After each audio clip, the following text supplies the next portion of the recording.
सभी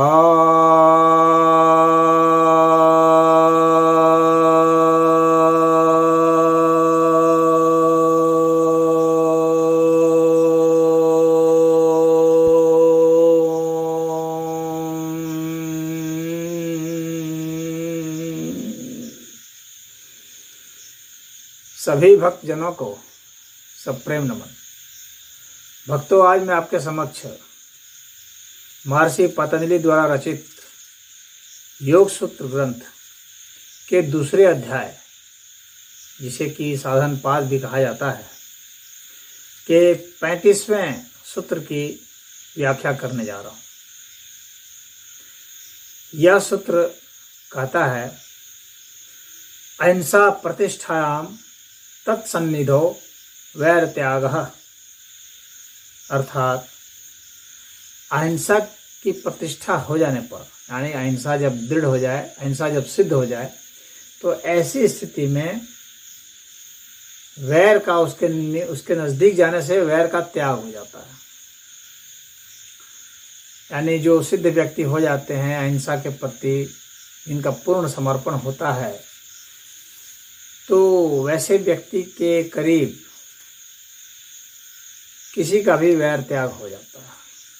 यहाँ पर कहने का मतलब है कि यदि कोई हिंसक व्यक्ति भी जाता है उसके पास, तो उसकी जो आभा है, उस आभा से वह व्यक्ति जो हिंसक प्रवृत्ति का भी है, अब वह अहिंसक हो जाता है, शांत हो जाता है। उस स्तर पर भले न पहुंच सकता हो जिस स्तर पर वह अहिंसक योगी है, परंतु उस स्तर तक वह अवश्य पहुंच जाता है कि अपना जो वैर था उसका वह त्याग कर दे और वह सामान्य हो जाए।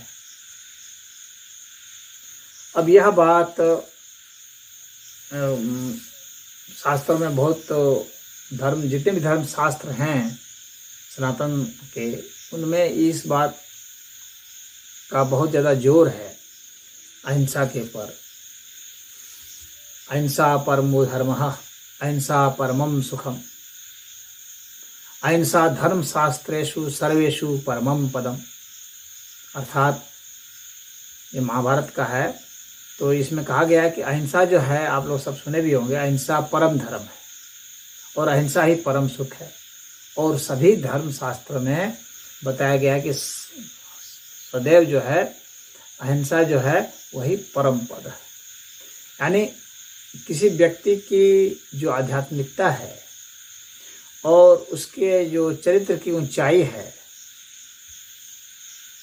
उसकी जो साधना की सिद्धि है, वो अहिंसा से ही आंकी जाती है, उसी से आंकी जानी चाहिए। महाभारत के अनुशासन पर्व में भी और अहिंसा के ऊपर बहुत आया है कि अहिंसा परमो धर्मः तथा अहिंसा परम तपः, अहिंसा परमम सत्यम यतो धर्मः प्रवर्तते। अर्थात अहिंसा जो है वह परम धर्म है और अहिंसा ही जो है सबसे बड़ा तप है और अहिंसा ही सबसे बढ़कर के सत्य है। और यही जो है धर्म को प्रवृत्त करता है, धर्म की ओर हमें ले जाता है। किसी के भी धर्म का जो टेस्ट है वह अहिंसा से ही है। इसीलिए भारत में जितने भी मत हुए, जितने भी संप्रदाय हुए, उन सभी ने अहिंसा पर बहुत जोर दिया। चाहे जैन संप्रदाय ले लें, जिनका बहुत ही ज़्यादा जोर है, चाहे आप बौद्ध ले लें, चाहे अन्य कोई ले लें, निरंकारी ले लें, या कोई और जितने भी संप्रदाय हैं भारत में, ये सब सनातन मत के ही हैं। और इन सभी में अहिंसा का बहुत ही ऊंचा स्थान रखा गया है।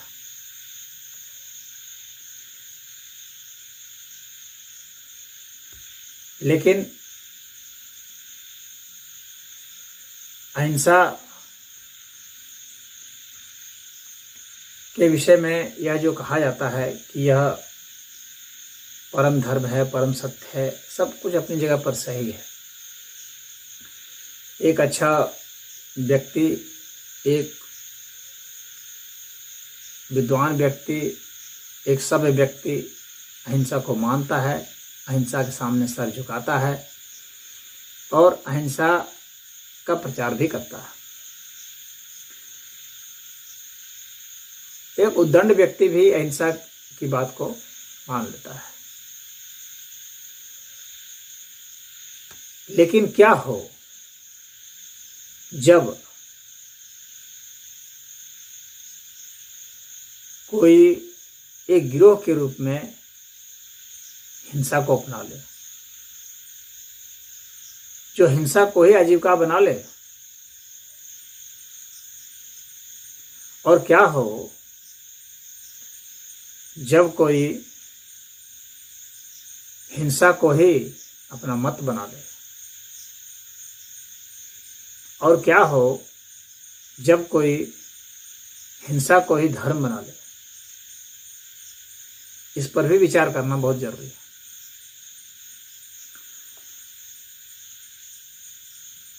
भारत में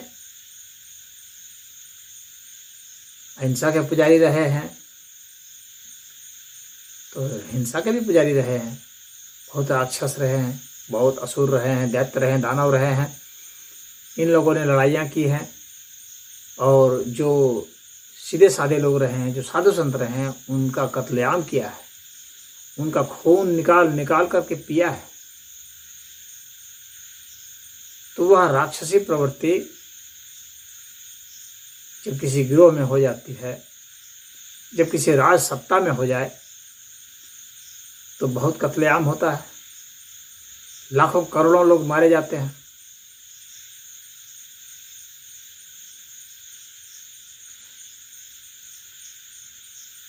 तो जब यह एक संस्थागत रूप धारण कर ले हिंसा, तब एक व्यक्ति जो अहिंसा पर चल पड़ा है वह उसे नहीं कुछ कर सकता, क्योंकि एक जो है सम्मिलित ऊर्जा होती है।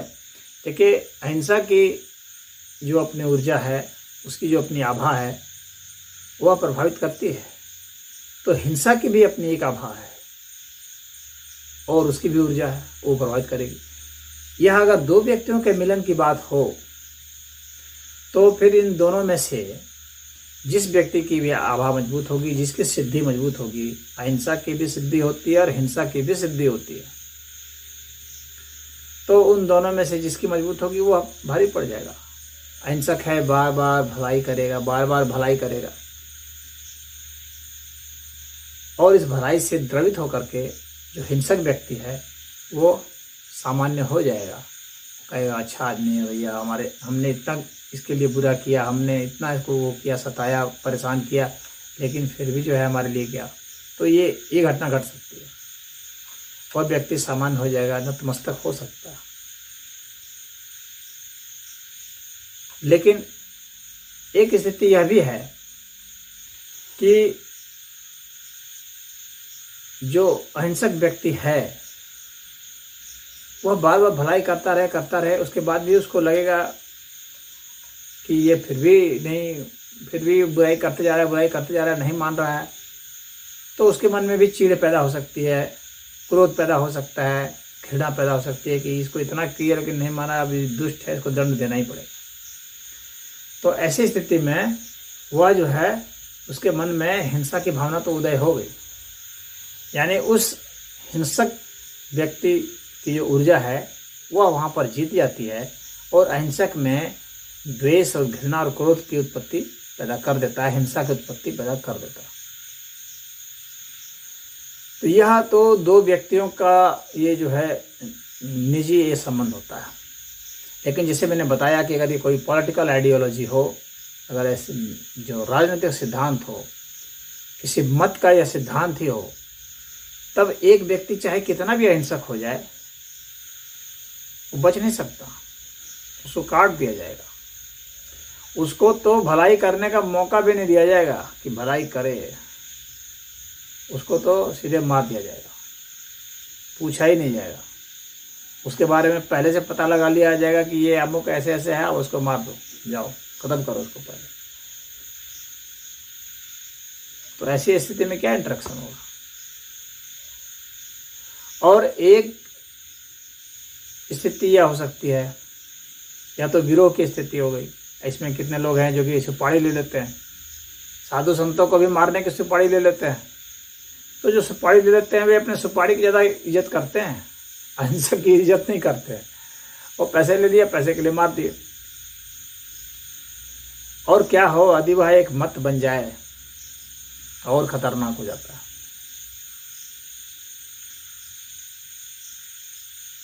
और क्या हो जब वह धर्म बन जाए, और खतरनाक हो जाता है। हालांकि वो धर्म के नाम पर होगा, है तो धर्म ही, लेकिन वह उसको एक ऐसा संप्रदाय बना लेगा जिसको कि वो धर्म कहेगा। उसके भीतर में पश्चाताप भी नहीं होगा।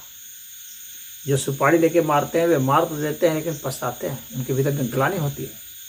लेकिन यदि कोई धर्म के नाम पर ही मारे तो उसे तो ग्लानि भी नहीं हो। तो ये जो उपदेश हैं पतंजलि जी के या अन्य जो शास्त्रों में उपदेश दिए गए अहिंसा के, तो ये किन परिस्थितियों में लागू होते हैं बुद्धिमान को यह भी जानना जरूरी है। ऐसा नहीं कि एक फार्मूला लिया उसको आपने और हर जगह उसी को अप्लाई करते चले गए तो वो सफल नहीं होगा। वो जिस परिस्थिति में वह फार्मूला, वह सूत्र जो है, जो यहाँ सूत्र दिया गया, वो किस परिस्थिति में दिया गया उसको भी समझना जरूरी है। जो हिंसक मत है, हिंसक संप्रदाय है, हिंसक गिरोह है, ऐसे लोगों के लिए नहीं है यह। या तो एक औसत जो थोड़ा दुष्ट टाइप का आदमी हो गया था है, वैसे लोगों के लिए तो है यह। ये पशुओं में भी काम करेगा। जो हिंसक पशु है, क्योंकि वो तो उसकी कोई वैचारिक शत्रुता नहीं होती, उसमें जो हिंसक भावना होती है वह इस अर्थ में ही होती है कि या तो मैं उसका भोजन हूँ, मैं उसका शिकार हूँ, तो वह हो सकता है। तो एक समय का वो भोजन छोड़ सकता है, या वो भोजन सोच सकता है कि चलो इसको छोड़ देता हूँ, किसी अन्य को खा जाऊंगा।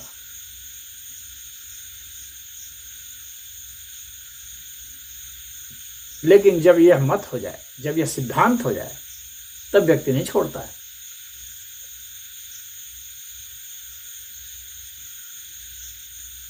तो ऐसे लोग वध करने के लायक हो जाते हैं।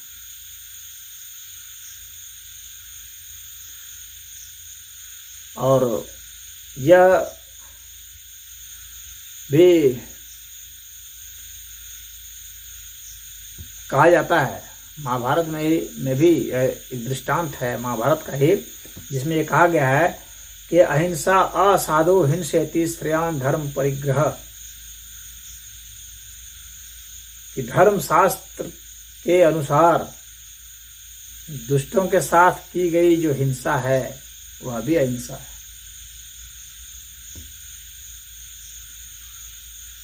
अर्थात दुष्टों को जो दंड देना है वह हिंसा नहीं है, वह अहिंसा है। जो दुष्ट प्रवृत्ति के लोग हैं, जो गिरोह बनाए हुए बदमाश हैं, गुंडे हैं, माफिया हैं, डॉन हैं, जो समाज में जीना लोगों का हराम कर रखा है अच्छे लोगों का, और जो एक सिस्टम बना लिए हैं, एक सिस्टम विकसित कर लिए हैं लोगों को सताने का, लोगों का शोषण करने का, लोगों पर जुल्म ढाने का, उस सिस्टम को तोड़ देना, उसके लिए उनको मारना पड़े, दंड देना पड़े, तो वह हिंसा नहीं बल्कि अहिंसा है। उनके प्रति भी कि वे सुधर जाएंगे, और वे जिनके प्रति करते हैं उनके लिए भी कि उनकी रक्षा हो जाएगी। सभ्य प्रतिभावान लोगों की रक्षा करना ये जिम्मेवारी है। ज्ञान यही सिखाता है। तो अहिंसा जरूरी है, और अहिंसा ही ये है, ये भी अहिंसा है। हम लाखों लोगों की रक्षा कर रहे हैं, उसके लिए 20-25 को मारने पड़ सकते हैं। कुछ लोगों का ये सोचना होता है कि जो है उसके भीतर जो दुष्टता है उसको मारा जाए, दुष्ट को नहीं मारा जाए। तो एक स्तर पर यह भी ठीक है, लेकिन एक स्तर तक ही ठीक है यह, क्योंकि दुष्ट और दुष्टता ये दोनों इस तरह से मिले होते हैं कि वह दुष्ट जो है अपनी दुष्टता के कारण ही ख्याति प्राप्त कर लेता है, सम्मान प्राप्त कर लेता है, समाज में स्थान प्राप्त कर लेता है, आजीविका प्राप्त कर लेता है। वह दुष्टता नहीं छोड़ता, वह उसकी प्रकृति हो जाती है। उसके कारण उसने सत्ता प्राप्त कर ली, उसके कारण उसने धन प्राप्त कर लिया, उसके कारण उसने आदमी प्राप्त कर लिए, उसके कारण उसने स्त्री प्राप्त कर लिए, परिवार प्राप्त कर लिए, वह नहीं छोड़ता।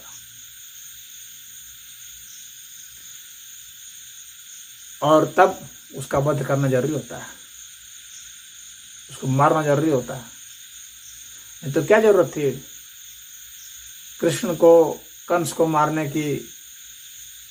क्या आवश्यकता थी?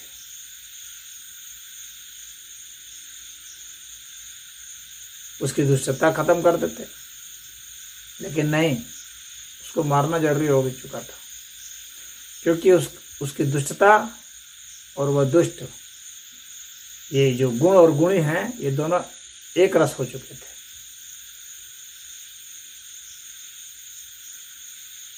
और जब ये एक रस हो जाते हैं तब आदमी नहीं छोड़ता दुष्टता। तब वैसे को दंड देना जरूरी होता है, उसको उसी की भाषा में जवाब देना जरूरी होता है, जिस भाषा को वह समझता है। वह सिर्फ हिंसा की भाषा समझता है, अहिंसा को वह कायरता मानता है। तो वह हिंसा को शौर्य समझने लगता है, वह न्याय नहीं देखता, वह सत्य नहीं देखता। तो जो सत्य और न्याय को नहीं देखे और उसके बाद हिंसा पर उतारू हो जाता है, जिसके साथ उसकी आजीविका और उसके सब कुछ जुड़ चुके होते हैं, वैभव, सम्मान, फिर वो नहीं छोड़ता और फिर उसके साथ युद्ध ही होता है।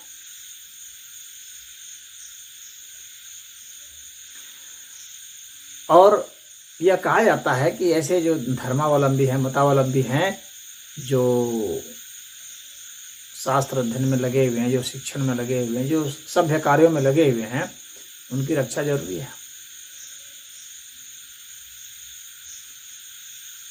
यानी धर्म के लिए ये हिंसा करना पड़ सकता है।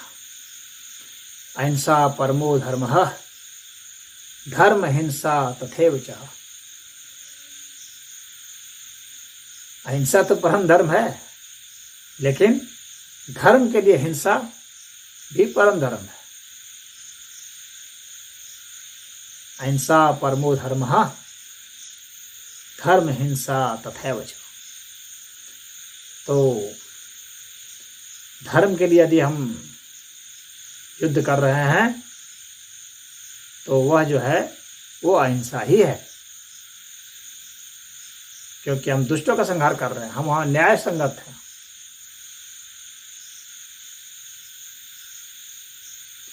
और न्याय संगत उसमें क्या है?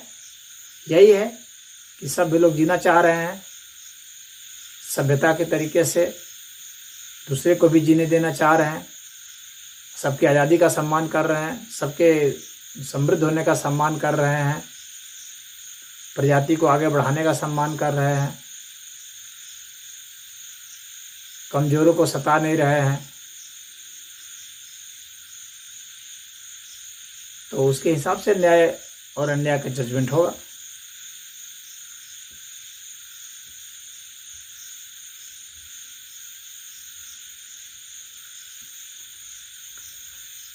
और कहा जाता है कि जो वध करने योग्य है उसका अगर वध नहीं किया जाएगा तो वह भी हिंसा है, पाप है। वह ये ठीक उसी तरह से पाप है जिस तरह से जो वध करने योग्य नहीं है उसका वध कर दिया जाता है। ये योग वशिष्ठ में कहा गया है, यद्य वध्य अवध्यात पापम वध्य त्यागा तदेव ही।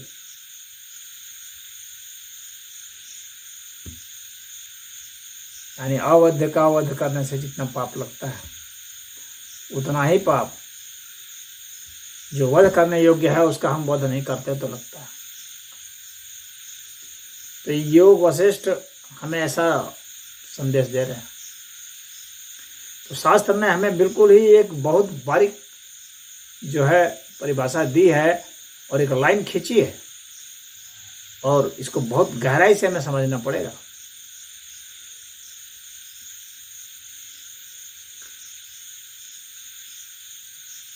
तो अहिंसा को धर्म कहा गया है, उसी को सत्य भी कहा गया है और यह भी कहा गया है कि तब उससे सत्य उससे प्रतिष्ठित होता है। अहिंसा परमो धर्मः स च सत्ये प्रतिष्ठितः सत्यम कृत्वा प्रतिष्ठां तु प्रवर्तन्ते प्रवृत्त्यः। अर्थात ये भी महाभारत का ही है श्लोक। अर्थात जो है अहिंसा जो है वह परम धर्म है और ये सत्य के द्वारा प्रतिष्ठित होता है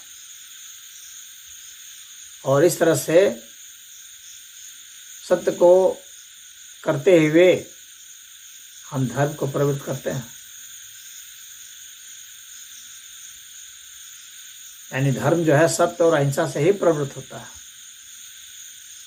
लेकिन यह सभ्य लोगों का धर्म है।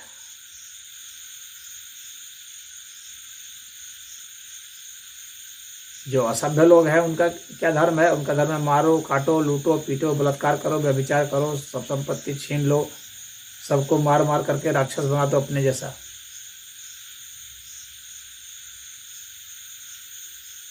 तो इस तरह के भी संप्रदाय उदय हुए जैसे कि इस्लाम और ईसाईयत। उन लोगों ने मारने पीटने को धर्म के नाम पर ही मारने पीटने को अपने संप्रदाय के नाम पर अलाउ कर दिया। तो उनके सामने यदि आप ऐसा सोचेंगे कि अहिंसा प्रतिष्ठायाम तत्सन्निधो वैर त्यागः, तो उल्टा हो जाएगा, आप फंस जाएंगे। तब आप सोचेंगे कि यहाँ पर जो है वैर त्याग हो जाएगा इनका हमारे अहिंसा से, तो ऐसा नहीं होगा, क्योंकि शुरू से ही उनके माइंड का वैसा ही ढांचा तैयार किया गया। हम लोग का माइंड मस्तिष्क जो है आकार लेता है। हम लोग का मस्तिष्क जब फ्री होता है तभी सत्य और न्याय की बात सोच पाता है। जब यह फ्री नहीं होता है तो फिर सत्य और न्याय की बात नहीं सोच पाता।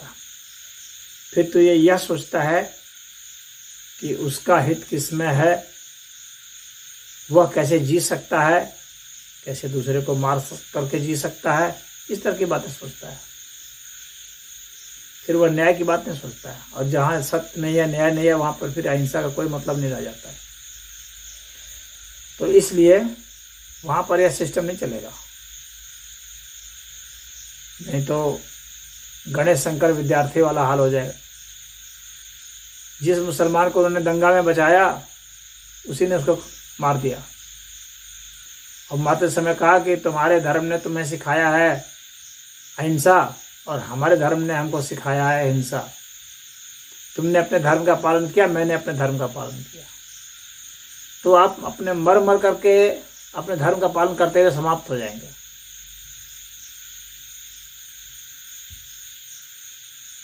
तो इसीलिए इस बारीक लाइन को समझना बहुत जरूरी है कि अहिंसा कहाँ है, हिंसा कहाँ है और क्या हिंसा है और क्या अहिंसा है। सब ब्रह्म है अगर हम कह दें और उसके बाद इसी को समझ लें और समझने के बाद कि सब कुछ तो ईश्वर ही है, ठीक है, मैं भी कहता हूँ सब सनातनी मानते हैं, परंतु क्या इसका अर्थ यह है कि ज्वालामुखी भी ईश्वर है तो जाके मैं उसमें कूद जाऊं? क्या इसका अर्थ यह है कि शेर के मुंह में घुस जाऊं कि एनाकोंडा के मुंह में घुस जाऊं? वह नहीं, वो मूर्खता है। और शास्त्र के मर्म को, शास्त्र के जो श्लोक हैं जो उपदेश हैं उसके मर्म को नहीं समझना है। किस श्लोक को कहाँ अप्लाई करना पड़ेगा। यह मूर्ख धर्म हो जाएगा कि आपने बस किताब पढ़ लिया बस उसको अप्लाई कर देगा। नहीं, आपको अपनी बुद्धि विवेक खुद होना चाहिए कि यह चीज़ यहाँ अप्लीकेबल है या नहीं, यह सूत्र यहाँ लागू होगा कि नहीं होगा, ये आपको समझना बहुत जरूरी है। यदि आपने समझ लिया तो शास्त्र के मर्म को समझ लिया, अन्यथा आप नहीं समझे। और कहा जाता है कि जिसके हाथ में तलवार है ना, तलवारों का गिरोह, तलवार लेकर के गिरोह खड़ा हो जाएगा, ISIS जो है वो खड़ा हो जाएगा, तो बड़े बड़े ज्ञानी की गर्दन उतर जाएंगे। अपना गर्दन उतरवाने से कुछ मिलने वाला है नहीं, मौत के सिवाय। तो यह समझ लेना जरूरी है कि ऐसे दुष्ट लोगों के खिलाफ में सिर्फ और सिर्फ युद्ध हो सकता है, जिसका मत ही यह है कि हिंसा करना सही है। लूटपाट जिसका मकसद उद्देश्य रहेगा, उसके खिलाफ में युद्ध ही करना पड़ेगा। और युद्ध तो हर एक को करना ही पड़ता है, चाहे आप वैचारिक युद्ध कर रहे हो, चाहे शारीरिक कर रहे हो, मानसिक कर रहे हो, भावनात्मक युद्ध कर रहे हो, युद्ध तो चलता रहता है, क्योंकि यह प्रकृति का एक नियम है।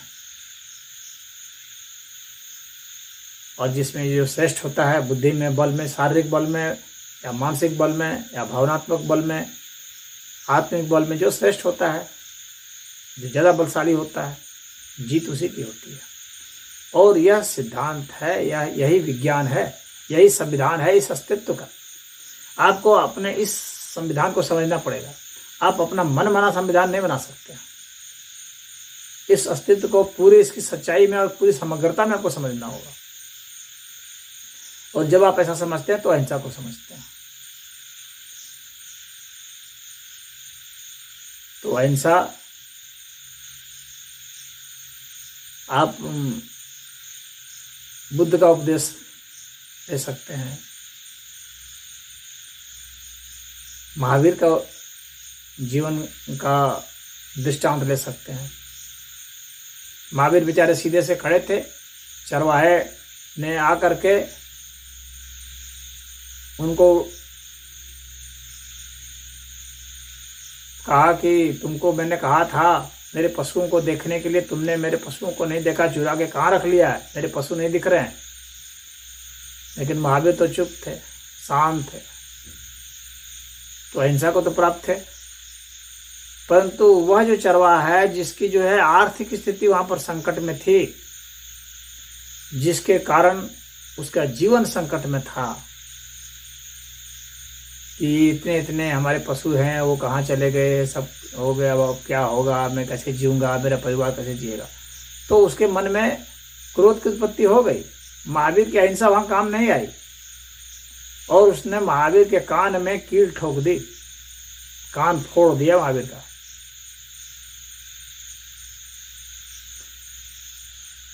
तो ये होता है, आपको समझना पड़ेगा।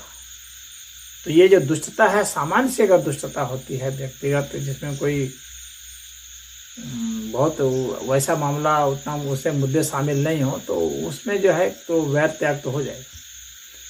लेकिन यदि वह वैचारिक है, बहुत ज़बरदस्त आर्थिक है, जिसमें बहुत ज़बरदस्त क्षति हो सकती है, तो वे सब मर्डर कर सकते हैं, करा सकते हैं, हिंसा पर उतर हो सकते हैं। बड़े बड़े उद्योगपति जिनका बिजनेस का नाश होने जा रहा है, वो किसी को मरवा सकता है, भले वो अच्छा आदमी हो और समान रूप से ऐसा नहीं सोचता हो। लेकिन जब देखेगा कि मेरा इतना पूरा व्यापार का साम्राज्य समाप्त हो जाएगा, तो इस आदमी को मार दो। नेता जब सोचता है कि मेरी गद्दी समाप्त हो सकती है, मेरा पद छीन सकता है, तो इसको मार दो। भले वह नेता जो है उतना हिंसक ना रहा हो, लेकिन जब उसके अस्तित्व पर सवाल उठेगा तो अपने अस्तित्व के लिए लड़ाई करेगा वो। महाभारत में कहा हुआ है कि एक श्लोक है, केन हिंसन्ति जीवान अवै लोके अस्मिन् द्विजसप्तम बहु संचिन्त्य इति वै नास्ति कश्चित् अहिंसकः, अर्थात कि हे श्रेष्ठ ब्राह्मण, इस लोक में कौन ऐसा है जो हिंसा नहीं करता। बहुत ज्यादा सोच विचार अगर किया जाता है तो इसे यही दिखाई पड़ता है, यही मालूम पड़ता है कि अहिंसक कोई भी नहीं है।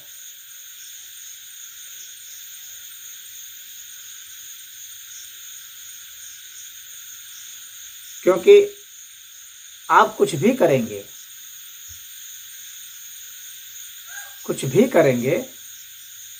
तो सूक्ष्म से सूक्ष्म किसी न किसी स्तर पर हिंसा हो ही जाएगी।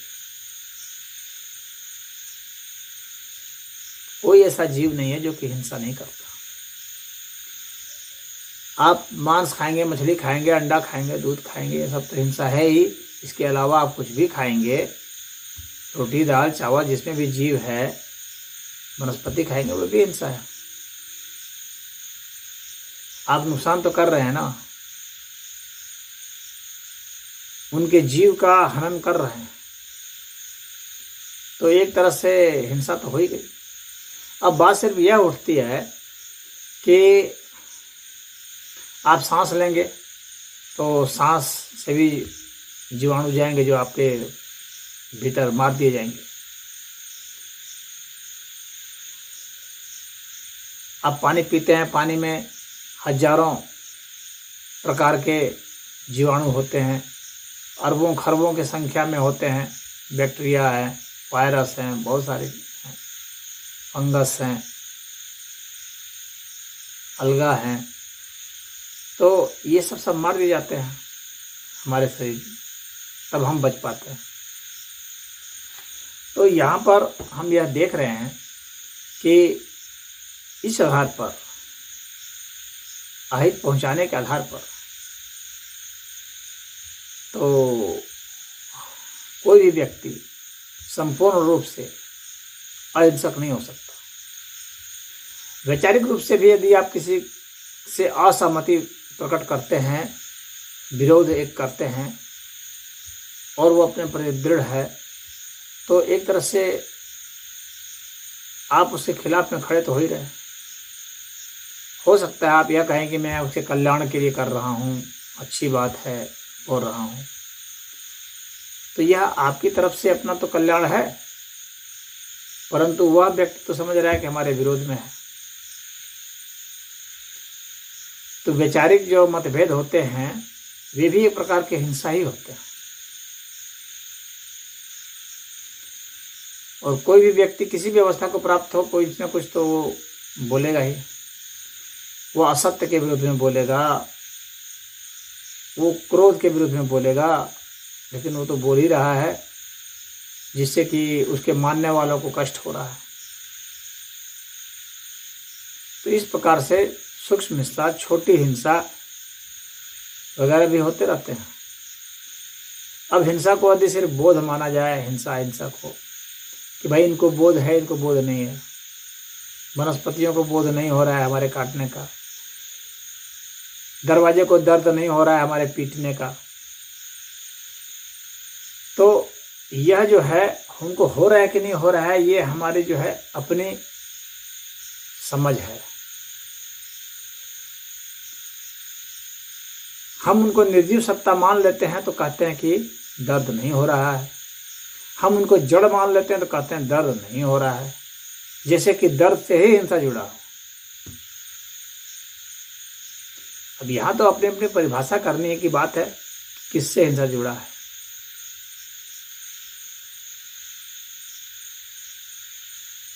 अगर ऊंट को तो काटने पर भी दर्द नहीं होता, अगर किसी को दर्द निवारक इंजेक्शन डाल दिया जाए और उसको काट दिया जाए तो क्या वो हिंसा नहीं हुई? उसके अस्तित्व को हमने छिन्न भिन्न कर दिया, उसके अस्तित्व पर हमने कहीं ना कहीं प्रेशर डाल दिया। उसने इनवाइट नहीं किया था, उसने निमंत्रण नहीं दिया था और हमने हस्तक्षेप कर दिया।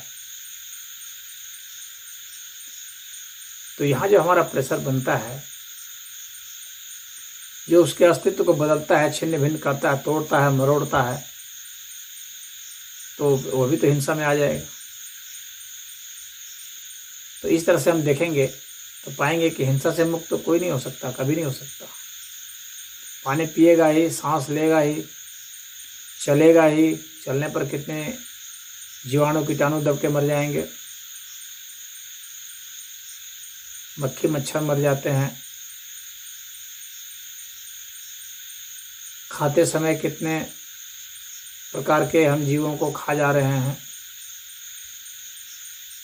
और वनस्पतियों में भी जान है, उनके अस्तित्व को हम खत्म कर दे रहे हैं। हम दूसरे का हक भी छीन ले रहे हैं कई जगह। हम यह भी नहीं समझ पाते कि हमारा हक कहाँ तक है। हम अपनी सीमा नहीं जान सकते, और यह सीमा निर्धारित नहीं की गई है। यह सीमा सिर्फ अस्तित्व निर्धारित कर रखी है, लेकिन वह भी जो है हमारे अंतर्भूत मन के ऊपर है कि हम उस सीमा को कहाँ तक समझ पाते हैं। हमारी चेतना के ऊपर है, हम किसी के कितना नजदीक जाते हैं, इससे भी हिंसा हो सकती है। जैसे कोई महिला है, यदि हम उसके ज़्यादा करीब पहुंचते हैं तो वो डर जाती है, हिंसा हो गई। किसी जीव के पास आप पहुंचते हैं तो वो डर जाता है, तो वहाँ हिंसा तो हो गई। उसके भीतर में भय पैदा हो गया अपने अस्तित्व के लिए।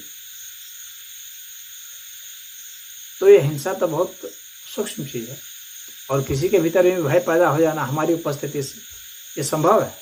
हम इसको रोक नहीं सकते सर्वथा, भले हमारा इरादा नहीं हो उसे नुकसान पहुंचाने का, लेकिन नुकसान पहुंच तो गया।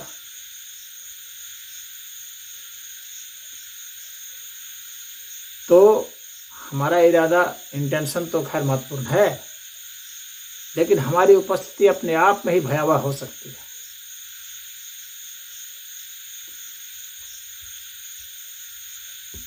हमारे विचार भयावह हो सकते हैं।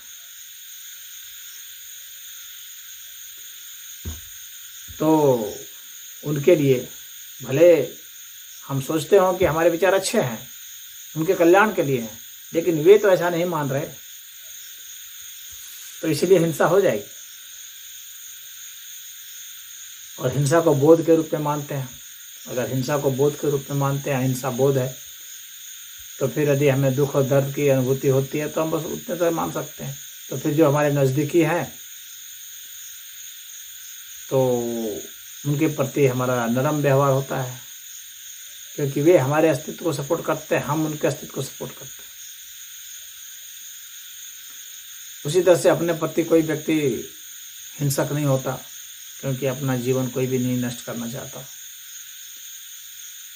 लेकिन ऐसे भी तो केस आए हैं जो आत्महत्या कर लेते हैं, वह भी हिंसा है। यदि हमारी सूरत ऐसी हो कि दूसरे जो है प्रसन्न नहीं हो सके, तो वह भी एक तरह की हिंसा हो जाएगी। तो कहने का मतलब है कि इसके लिए कोई स्पष्ट सीमा रेखा कहीं नहीं बनाई जा सकती। इसके लिए ऐसे कोई शास्त्र की रचना नहीं हो सकती। यह एक काफ़ी निजीगत मामला हो जाता है। व्यक्ति की अपनी चेतना का स्तर जहाँ तक है, उसके हिसाब से ही हिंसा उसके लिए होगी।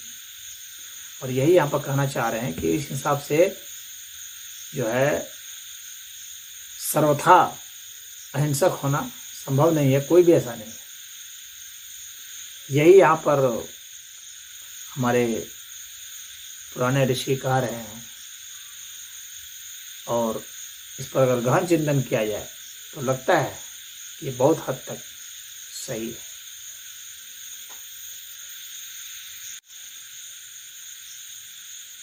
तो इस बात को भी समझना पड़ेगा। तो परिस्थितियों के हिसाब से ही शास्त्र के लिखे हुए श्लोकों के उसके मर्म को समझना पड़ता है, तभी वह व्यावहारिक होता है।